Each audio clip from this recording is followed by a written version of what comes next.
kita kena tahu, percaya kepada Tuhan. Tak kira lah apa golongan, apa agama. Setiap agama dia percaya kepada Tuhan mengikut kepercayaan masing-masing. Percaya kepada Tuhan. Seterusnya, kesetiaan kepada raja dan negara. Maksudnya, sebagai warga negara, sebagai rakyat, kita kena setia kepada raja dan negara kita. Sebab negara kita raja telah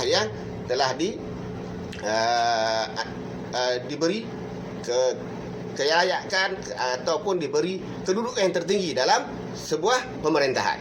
So kita setia kepada raja dan negara. So kita tak boleh pertikai, tak boleh membuat onak dan sebagainya dalam negara kita. Setia kepada raja dan negara. Seterusnya, apa lagi dalam rukun negara? Apa lagi tuan-tuan? Rukun negara.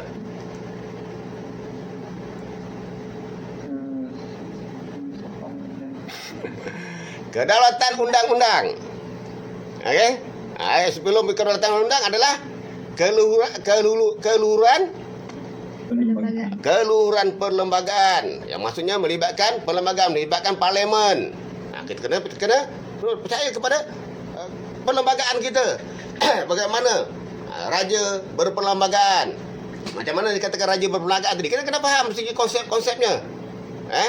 Keluhuran perlembagaan, kita kena tahu perlembagaan kita macam mana. So tak perlu sebagai rakyat yang baik, sebagai rakyat yang bertanggungjawab, tak perlu kita mempertikaikan tentang perlembagaan. Boleh kita, kenapa boleh melalui ahli-ahli politik tadi dibincangkan dalam parlimen. Dibuang dalam meja. Contohnya pengumpulan akta dan sebagainya dibawa ke dalam Dewan Rakyat dan setelah dipersetujui semua pihak dalam Dewan Rakyat tadi, maka barulah akta itu atau undang-undang itu dapat diubah, digugat atau sebagainya. So ada langkah, ada jalannya untuk kita memperkatakan sesuatu perkara itu ataupun untuk menambah baik dan sebagainya melalui perlembagaan. Sudah termasuk dalam perlembagaan, contoh-contoh perlembagaan, hak-hak dan sebagainya. Kita jangan pertikai. Jangan pertikai. Bila kita pertikai, dia akan jadi perbalahan. Itu pentingnya dipanggil keluhuran perlembagaan. Percaya kepada perlembagaan kita. Kemudian kedaulatan undang-undang, ada undang-undangnya. Percaya dengan undang-undang kita. Kenapa? Kerana ini yang membentuk kita tidak melanggar undang-undang sewenang-wenangnya. Ada undang-undang. Setiap negeri, dalam negara kita dari segi persekutuannya ada undang-undang persekutuan. Dalam negeri ada undang-undang negerinya. Begitu juga ada konsep. Semua pihak akan rasa lebih selamat dan sebagainya bila ada undang-undang. Jadi bila kita melanggar undang-undang, maka kita dipertanggungjawabkan ke atas kesalahan kita. Kenapa kita nak berpertikai? Kita dah ada undang-undang. So patuh pada undang-undang yang ada. Negara kita dah keluarkan undang-undang. So kita daulatkan undang-undang kita. Tapi kalau kita sendiri melanggar undang, kemudian kita mempertikaikan pihak-pihak yang menyalurkan ataupun pihak-pihak yang berkuasa tentang penguasaan dari segi undang-undang tadi. So kedaulatan undang. Seterusnya apa?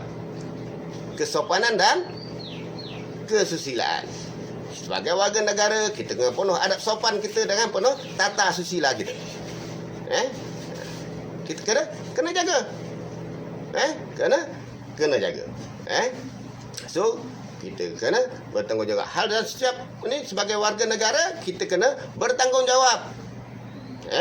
Bertanggungjawab sebagai kepada negara kita sendiri. Okey, seterusnya mengawal mengikut undang-undang antarabangsa. Mengikut undang-undang terdapat 4 elemen penting yang mesti ada dalam menentukan wujud sesebuah negara. Negara biasanya ditarifkan sebagai kawasan tertentu yang mempunyai sempadan yang jelas. Sempadan yang jelas. Ada mempunyai sempadan, ada penduduk yang tinggal di situ. Mesti ada penduduk. Kalau tak ada penduduk, macam mana nak katakan tadi? Memang ada kawasan tapi tak ada penduduk. Tidak boleh jadikan sebuah. Mesti ada penduduk di situ. Terdapat sebuah kerajaan yang sah memerintah. Mesti terdapat kerajaan yang sah memerintah di bawah peruntukan undang-undang. Apa yang dikatakan tadi? Elemen undang-undang antarabangsa 4 elemen yang penting untuk sebuah negara. Mesti terdapat sebuah kerajaan yang sah di bawah peruntukan undang-undang untuk pemerintah.